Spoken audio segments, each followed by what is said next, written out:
Hello guys, what's up, how's it? Muda say man, muda say. So guys, firstly I just wanna thank you guys for watching my content, liking, sharing and subscribing, you know what I'm saying? Man, the family is growing, man, I don't know lie. Family Rukura man. Like yo, that's crazy man. Because I remember June, Tikishika 1000 subscribers. I think July. Yeah, let me just say July. Because I think that was the last year at June. Let me just say July to score 1000 subscribers. And yeah, I was so happy, man. I found out and I didn't expect it. Family grows within a space of a month to talk with 3000 something, you know what I'm saying? So I guess yeah, I just want to thank you for that, Tanaka. And nhasi nyanda kudzera ndeyekuti paimwe munhu akakomera chanzi kuverenga anzi kuombera maoko wangu chidoezo kunoti bro unonyanya kuombera maoko amanaka zvimwe zvacho. But anyways, what I'm gonna tell you about today and ndakuudzai nezvekusangana kwandakaita neKim and Tanaka, kusiyana kwandakaita nawo and nekuzondiwanisa basa kwakaita, like nekuzondipa basa kwakaita, you know what I'm saying? And yeah, I just feel like some of you guys should like just know and maybe you should just take some nosinyana because they're just people who are near moyo wakanaka like for no reasons. And I just want to show you or to prove you something guys could like munhu anokupa basa yeah aisi hama yako but mutorwa anokwanisa kupa basa or mutorwa can change your life. Like yo, don't mind my t-shirt asichatotondibvise ngandatanga video handidi madisturbances titongooni yakapirudzi kudaro. Besides handindirimba mandobhadhara rent. So yeah, this is what happened. Like ndakauya kuno South Africa, then ndagara kuJoburg and things were not nice man. I can't say ndandakaomerwa mabhiusi, I can't say this is that, but the thing like ndaitogara nakulesi yangu nabogasi yangu havasi vanhu vakura, that's kulesi gogas in kulesi just because kulesi yanzvazabomusa but young 30s nyana if not mistaken. Nditogara paipa and ndaisponzwa everything like sadza zvese everything chandaita ndaisponzwa, but that was not the main reason ndakauya South Africa. I came to South Africa ndihasle ndiite mahasu and yo ndasvika paextende kuti ndegara ndakuti hey amanaka you know what ukachengetwa you end up feeling bad. Nyange zvakanzi kune nzara kuti ndakaguta just because unenge usikati utongezifi wekubudisa vanhu mubudget but deep down unotozoti yes nzara yakandiropa nawo. Then I was like yo ndoita sei ndagara zvimamanzi basa hazvikubatika. Ndapedza ndakutongezifi ndinotopenga because ndada kuti ndakasvika paextende kuti ndinotsvaga basa industry yekunosvika ndinoti nevedu ndikukumbira ndishanda hako mahara panapa ndimukiro kubasa ndisaswere pamba muchindidzidzise nebasa. But if I tell you like the fun thing is like industry yachona futi yekudzidzisa ndakaishaya. Industry yekunoshandira mahara kuti let me just work for you guys, like work for you free mahara. Industry yachona ndakaishaya and I was like yo I think nzima yangu ichokodoti tigare tiri kumusha like asi zvangu izvo. What am I doing here in South Africa? I just have to go home, you know what I'm saying? And yeah, ndakaramba ndichitsvaga basa. I think pandazowana rimwe pamoo and I was like at least ndawana basa panapa. Pandanotenga uniform t-shirt navy blue. I think chini t-shirt andichambokuradzai and that was my first t-shirt kupinda mushop South Africa nokunotenga. I think ndanotenga kupepa and chandakuita cho passport yangu yakagofa siyama days was like ndakatora 1 month pandakauya kuno. Then akakuita se angagofa still akatoudza mahomes imagine utumira mari from Zimbabwe kuno kuti asha was there such passport madays vanatoita se vanatowedzesa passport yangu. In fact adakuwedzeresa mari kweza madays I think about 300 rand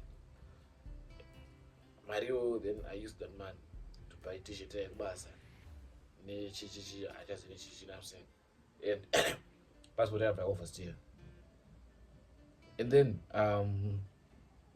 the funny thing is like basa racho ndakangonzi pamo like noza pamo Eastern Mo kuJoburg. So wakapinda mo imomo wakashandisa madhoo epasi aya pane timu rakamira pasi like car park iri pasi pemo, you know what I'm saying? So timu rakamira papo rakapfeka matishirts navy blue, you know what I'm saying? So ndakafunga pamwe timu iri they are directing or they are guarding the cars, like they are directing or they are waiting like vanhu vari brand ravo kuti kwakaburuka vanhu wototi isusu kuti kana veGreat Hope Funeral hamusina kujoine chisana afungoma kundotepe basa racho only to find out mangwana kuti no basa remandiri car wash but car wash it was dry wash yekuti aukweshe mota nechiscrub it was like car wash yekuti everything is cool spray mota wowipa woita sei kuna jobeka kuna dust just matara safe and basa rairwadza mana if I tell you kuti mota itakapinda kudoor let's say door riri panapo then munhu achitsvaga parking momo it was a very big move zvokuti munhu aigona wana parking like kutown kuwaitira mota uchimhanya netsoka for kana kilomita yakapinda kudoor koitira uchimhamaita kuridzana kuti maseniors atanga ashande papo reda igona kuti iyo mota ndiyangu iyo irregular customer yangu atogezwa neri mota yotosiya mota yayo wototi iyo ndiyangu sari mubate mumwe muSouth Africa ratishakana kuti wena apo ndingozigazivi language nongochivhundutsirwa everything apa painzi company manje yaiti vakageza mota yaitora about I think 75% yotra 25% of the money so mota dzaitangira ma60 rand 70 rand kugeza enamze per day maybe waigona kudzokera kumba usangana cent wanodzokera kumba pamwe ne50 rand and it was very very hard because sometimes you have to use transport and I was like no man let me leave this job and manje kundiudza vanhu vari kumba ndakusiya kuti basa zvendiremera kuzosiya basa wagara padheni not kuti ndaipiwa pressure kutsvaga basa somebody I end up ndakupressurize ndekuti no man I think handifanira kuswera takagara padheni panapa ndagara baba it's not working man zvinopisa zvangu uchadzisa wega so kumuka wakarara so baba wepamba uchimukira kubasa kana vanhu ikawachimukira kubasa iwe kuswera wakati kwakarara musofa wakafuga ziblanket apa kwaitonhora wafuga ziblanket uchiona TV I was like no man let me just tell him kule ngona shi ari basa iri kulongoti apa tamukira ma66 tudzoka late I think around 8 kule ndiri kushingira zvangu but this job is not made for me zvokurwadza apo musagara unoona zvinhu hamsai ndakakutaura pajoza ungozotsvaga holiday muzukuru but zvemabasa pajoza papera ndakavapikisa kati kule imi muri kuitei kujoza iko kana kusiri but handinoona tese and then ndapedza ipapo mandaona basa rekawasha again ndaonana remurestaurant is it kawasha restaurant ndabvanaona remurestaurant things were same again pabasa penyorwa exam imagine basa utenge kuchikoro ndakaona rekuita waiter and then like paizi kuti usave vanhu aungotanga notosvika unonzi wawaiter wakuseva menu yachiitwa every week and menu they were like 20 pages mazi menu raya rakakura rekuti waifanira kukremba nemusoro uchibvunzwa maquestions exam rachina manager akari pamangari musimba taingofoiriswa aidiwa mapepa aingopasa tawasikana tiri papo and the fun thing is like waifanira kuseva kuti 50 rand a day every day paunea kubasa zvinonzi damage fee so takangonziwaurirana unoshanda kwese angokudedza mhanye ikoko unozokucontributira matenatena nevanhu at the end of the day maybe waigona kuita kana 100 rand ipapo ubva kusiya 50 rand damage fee pakuya pamwe waita uber pakuzogona kuita uber that's midnight maybe kunochera maybe at the end of the day unosara vana 30 rand and I was like fuck man fuck this shit anombenda na 2 weeks ndikoko masiya ndomadezi ana aizi kujobheka aya kana mti remember madezi amodzi kujobheka ana aizi kujobheka kwakuchando chichichi ndomadezi acho newayo then maragara madezi kada kule mwana mwana basarara ndasiya futi that was second job third job tsvaga iwe chofamba magadzira masivi yangu ndasvika paimwe service station so kudhuze kuisa remove tikoko total energies tsvaga basa mana pakawasha pana panonetsa vanhu panonetsera mapepa inongaza chipepa chefake chaaslam chako but unosiya CV pamurungu weduyo pana unosiya CV baba dheni mana tana badze kunofesa ngari papo kanza asha ukona chi mangwana ndiri off nemfesa papo vanhu vari kushota but murungu wedu handikuita sei anotora vanhu ngada kuombera mari yuba utunguru ndauya kubasa chi ndakasiya CV yayo vanadaro I think mangwana chosina mangwana chacho ndatonangeko vanatomhanya vanatonoprinta chi aslam chacho chefake ndatogaza I think about 200 rand chiaslam something like a permit but permit nokuti zonzo unoshanda basa temporarily manje munomu everything changogadzirwa even chikoro macertificate examsec munomu you can get your 10 A's maths everywhere with less than 200 rand less than $5 in fact and vanagadzira mapepa angu aya vanapinda pabasa apa basa it was a little bit better because waiwana 100 rand a day but that Mario is for someone who lacks exposure for someone achangopinda muSouth Africa. Sei papina achangopinda muSouth Africa. So yeah, ndakatofara ndakatofurira face wangu. Shiki wadi. Pano wangu ndakuzoita bag manje. Ndikuita 5 years a day. And yeah, that was crazy. It was like big Zimbabwe, which ubate, if to be honest with Zimbabwe, would ubate 5 years a day. That's crazy, man. You can't just like matter 5 years. You might wonder. So I don't show you cannot do it a man. You know what I'm saying? And yeah, so I ain't family out. But man, I have like family talk. I couldn't do care and carry with my remittance course. About the tango maxine foot because I'm 5. But I don't know what I owe, man. Very don't know what I owe. Gagwata pressure wash. Kunugura ice kunze. Rugesa mota ukunyika maoko ako machomba chona ipinda mvura. And I was like, yo. Yes. Then ndakazongosiya futhi that was the third time. Tonoza kule sanga kule muona chi. So in the ranga to trucks. And company yawo iri kuduze nekwandegara kwa kule sanga. So wanda zvotokaenda Congo voenda kupi. Vakauya kuSouth Africa vanomboenda kuduze nekoko nero munhu waona kuti nzengo kana kushamba sina ngamba kusima nando unoona chichi chacho. Kana kule mukono chi. Haini ndikujambira mota pamdara. Pa warongoti zimu. Atubatesa. Topeka mapeksa machichi pepe. And that's mborembe dzakawanda because kuzimu kwachana nokubva nembe dzakawanda. Panaona kwenda South Africa ndakagova like everything. Nakwenda nembe dzika like kasichewo chete. Peka kasichewo kangu pepe. Kule ndakwenda se ndakurwa basa. Inini I think sikura mangwana andakurwa basa. Baize. Then like kuti ndozo the safety bus that was the job. Basa ranga mondedza kuwana hazvizonyadzisa kuenda kazoshaya. And nani kuteka mari kana ndinako I think was I think every Friday 500 rand. Every Friday. Then like but I say what was kule I'm gonna chikule. Inini ndakuita se ndakusiyana nazvo izvo. And pamadhezi atakasiyana nebasa ewaya before ndasiya basa even ndakutosiya basa ndanda nesiti ndeswera kuti paTV kana iri off long weekend ndeswera paTV so off yacho before ndasiya basa I think weekend before ndasiya basa ndakatochikora anga tiri pa10 ndiri nditoona hangu saka chakangoti kuti ndisangane Kimi Tanaka chi because like ndikati chi even before basa rekawashi rine rekukawashi kutanga amire kubva kurestorant kwekutanga pandakambosiya basa nsanawana pakawashi nanani siti noswera ndi paTV so ndikanga bhebhoka nyangutaura nako like pafoni chichipepa kanga kuZimbabwe kana kuSouth Africa pamene yongowara iroya so akatobvunza iwe newe ndabvunzwa kuti unofara kisi ipi nenkomana wangu kisi dzine mataipi wamaziya we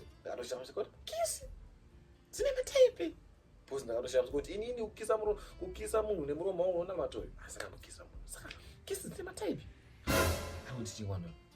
And you know the thing you try and act like gentle because inini like vanhu vakwarangogara pamwe nemusikanzwa ameno vanhu vanongomgairo maybe nemusikanzwa maybe ndakangwarira ngwaronge nemusikanzwa here or maybe face yangu ngiringimira nemusikanzwa but havatozoti uri kahonest right here then vananzichi ndikudziwa chamwari anikuudza kuti type kesi yako ndeipi yasomoziva kana one ndinoda kuacta gentle but amhanya very fast so inini ndaiziva kuti everything you can get it by YouTube everything unokwanisa kuchiwana by YouTube you know what I'm saying but by YouTube 25 types of kisses that's what I'm saying. Now 5 types of kisses or now types of kisses then mabeta pop up video Kimi Tanaka yakanzi 25 types of kisses Zimbabwean couple abantu bakandi attract kuti Zimbabwean couple 25 types of kisses what in is this and I was like let me just play the fact that anima guns muZimbabwe nekutsoda natsodana makamera ndiani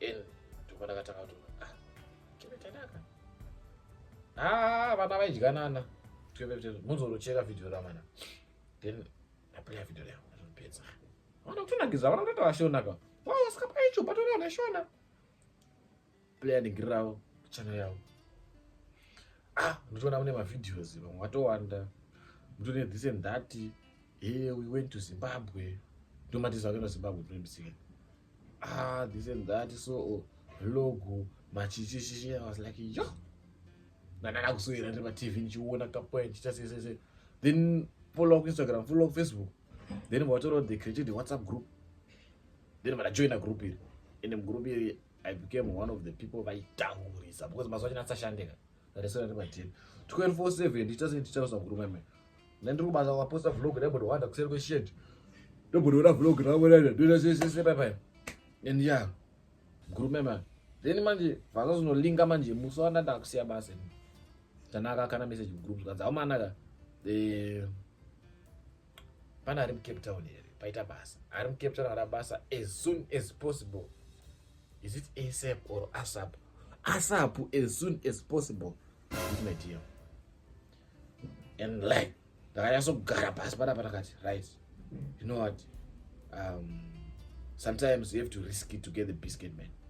Muri mwafuka ivo imwe funga yangu chinditi wangu don't risk. Ndakati amyeni ikoko. In life you have to be a risk taker. You have to risk it to get the biscuit, man. And yeah, slide the DM again. Kanra message. Ita boss madi. Po uya say.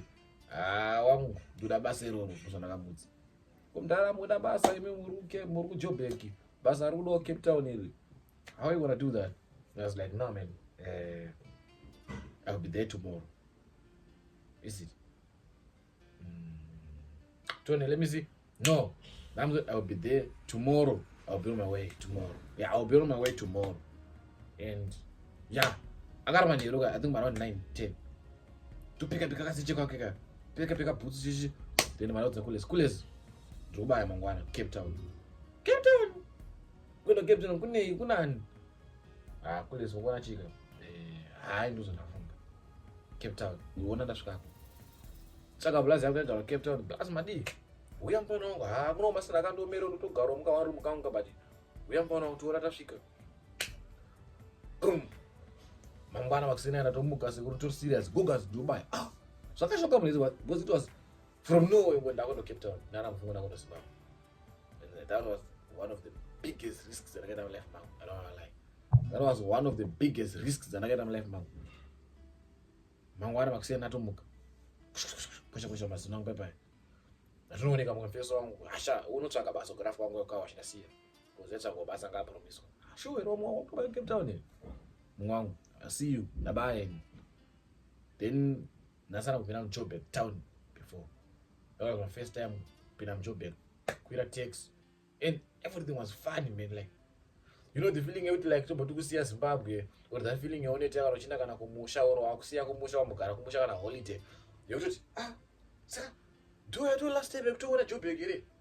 Utoretsa kamusoro kula mva toperekedza. Yeah, feeling kuti unotasa munhu akuperekedza ka. Unoramba kwamutarisa leso kombi chimuva kuti zoti unoramba kwamutarisa kana akunikira unoramba kana akusaoneka unoita kucheuka ramba kwati. Ndozo ndakati like that was one of the like emotional moments. Saka kule yakunda kutowasiyana nayo. Really? And moyo wakarwadza. But that's not option. Saka boxbag like around boxbag not. Boxbag yakutosara. Saka mabawa anotoperekedza kule zama kutosara. Narusvika pepa. So vana pabasa pakwaisa so ndokuita sei ndikusiya basa. Kombi yade badopfura pa service station pepa mpaka washi. Toona timu tori kwash kugeza mota. Ndatowana ngabegi. Basa ndoni. Saka ndakutosiya pabasa. Toito last time topaona apa. And like everything was like and manje mfungwa dzama ina kutongeza kuti boy yeah risk taker siyana nazo chiri padhuze buruka kombi uchiri pa taxi ngekuita taxi ukira patia. I was like man apana kusiri kufa, let me just do it, man. Like let me just do it, you know what I'm saying. And then pina mjobek no first time unopisa mjobek unorobwa vanhu ko tikopina pataka beka very fast pane vanogara nga restaurant nakufamba dzinga apo test amamne congestion anofamba chitisi jobe pinda maka restaurant so ndakonoti nyangonzo ku MTN taxi ngakusvika kuna taxi ngirapo yo haasi kusvika pana pinda maka restaurant then manaita Uber like Bolt or Uber vachozontora pepa boom bonze sara kufamba mutaona ndesara kuvunza kuti vanhu ndoza ngofunza vanhu unopa unorobwa vanosiwa pachi bus terminus but bus station kuira bus bus usuku wa 5 taxi ratanaka apa nasara boona kadzi nasa apa kimetanaka nesara zia personally nesara zia physically spiritually but dengo zia tvically. Imagine just seeing someone from TV, they know to worry, scout to doctor and trust them. That was one amanaka risk. But sometimes you have to risk, guy, because you don't know about the breakthrough. You don't know. You never know. And bam, bas my takes it an sha, bas 5. Just to be sure. Take a ticket. But I take a ticket. Man, I don't go back to Sujiro. Shit. That's it. And I do not have even have in another man left in my pockets. Like, and I was going to show my show. Go to Kano Shai. Go to Kadaiso. This and that. And you. When I talk about me, I'm a one. That's the Mugabaz. Hello.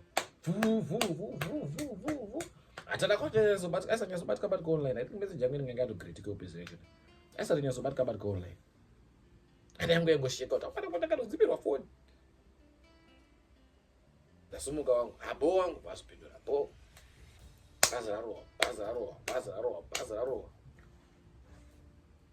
Boom. That's Muga Mouse. I roll you among one action. I got some accent. That's one of my 5 months. I roll you. Yeah, Raro Baz. Euro. Pina Bloemfontein. It's Bloemfontein. Recess. I make a stock around mid of the before. Oh, good one is 1,500 something kilometers. Yo. Tichata pa maps so tichata pa maps so jona imi. Ndo kwachiro. Ukarara umukombo ndo kwachiro. Amana Cape Town is very far. It's very far to do that. And like yo. Overnight is sitting road to famba. Bazaro usiku yes. Oh, pepo kama kuseni. Tawa unoshuka ku nero zanze Huguenot channel wero. So if you have Cape Town kuno kuchibo job excited kuchibo Zimbabwe. There's a channel iri mu road yekuti zvakaita gomo zvazvati igobo rakaborwa mamaiswa channel mukati. So you travel uri momo for about 3 kilometers uri pasi pegomo uchifamba uri mumwenemo. But mune mune rights. It's a channel. No, Huguenot channel iri kunomitsika.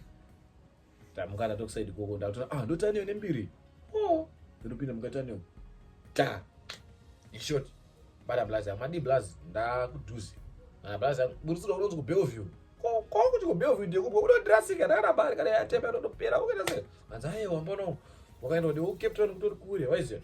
Bvunza driver kuti akusiya unonzi Bellevue ndo achikutoone koko pa bus station na sai because bus rinomira unonzi Bellevue bus station ka. Panobirika kuti vanhu. But it's before town rozopurira. Mara undi rasiza bada blaza. Ndasei kwa matobo siya Bellevue yacho kasara ipapo. Ndosvika ipapo yaro uba blaza yangu. Swika pa ndichora pepa. Ta. Diwe. Blaza yanga pesa uno ndati ndine ma 5 years. Mkoma madi. Diwe mfano ndo ne tempo. Dini madi. Mfano hadi pa gate. Baya pa gate baya dimba baya. Ngwana. Blaza yanga yangu mfano apa ndo ndichanokusiya pa rengio. Ona road. Like kugara mughetto mu South Africa, that was my first time. Asana mbona ghetto muno. Because ndagara Joburg everything was cool. Chinhu dzakanaka.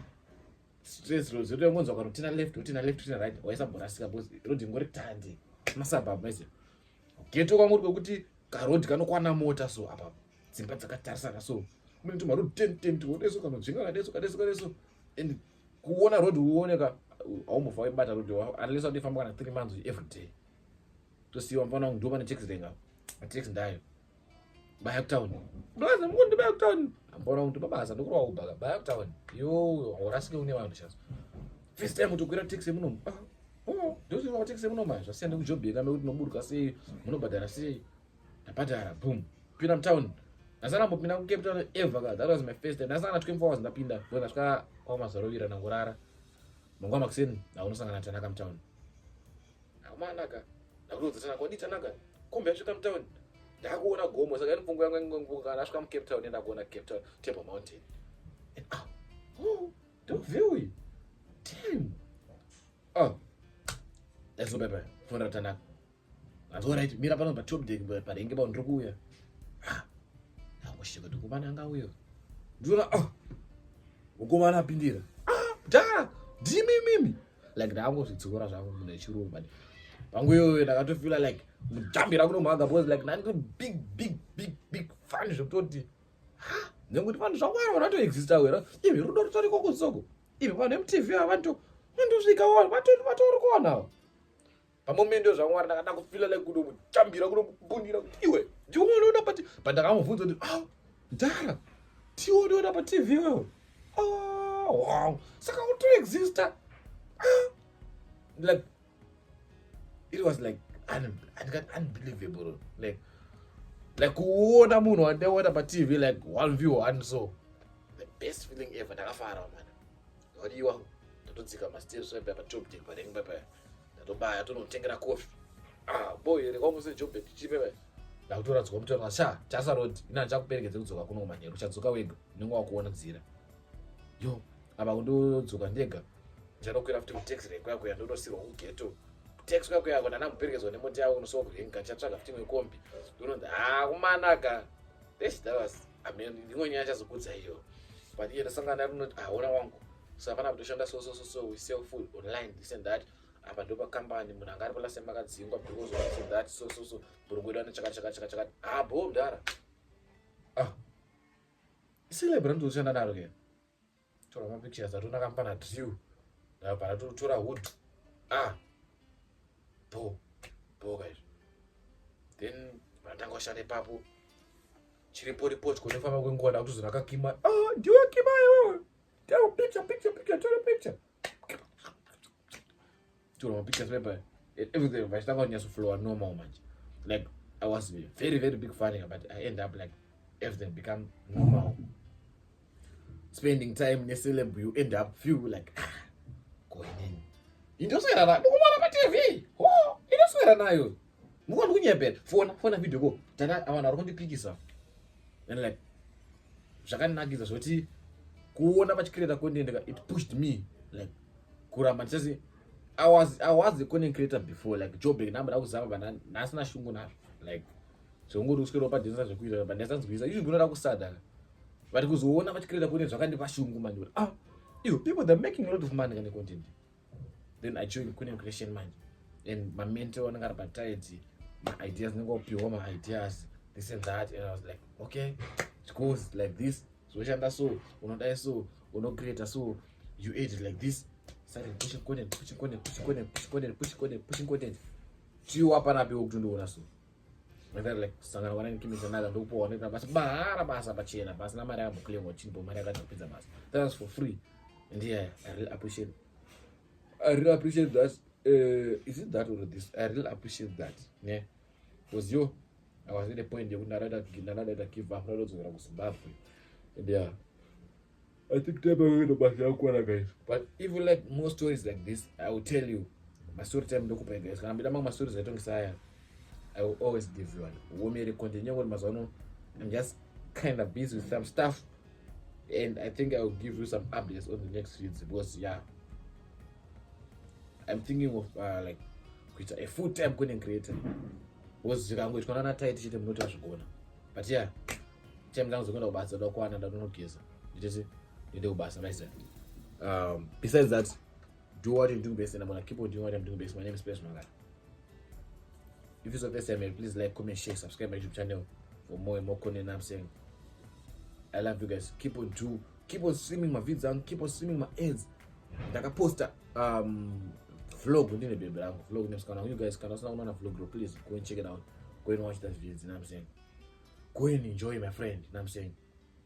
And tell me like my type of content I'm not that because you cannot know videos cook pages yeah, real one man. Thank you so much. I really appreciate you and I love you. You know what I'm saying? And I know you love me too. But if you're not telling your friend to tell a friend to come and watch you, don't need to say. So guys, yeah, more content to come. I'm gonna post more content in the baby. I know you wanna see my magamona already. But I know some of you guys you were saying got to give a camera, a camera like show adjustment. Soon, just a Q&A on Instagram.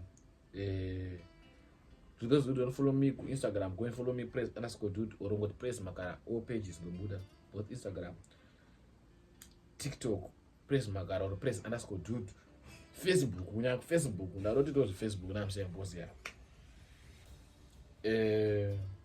now you know the things, man. So yeah, do what you're doing best, and I'm gonna keep on doing what I'm doing best. My name is Press Makara. Thank you guys for watching. Please stream all the ads, man. Watch all the ads. watch everything, man. Watch all the end till the end again. Makasaona singaperi maedza china mara dzazouya zvimari mari zvakuyo. I'm saying hamusa kuona uchiglow bana chitengo chimota kuti tengo chimota necontent. I love you guys and I will always do. Thank you guys for watching. Peace out.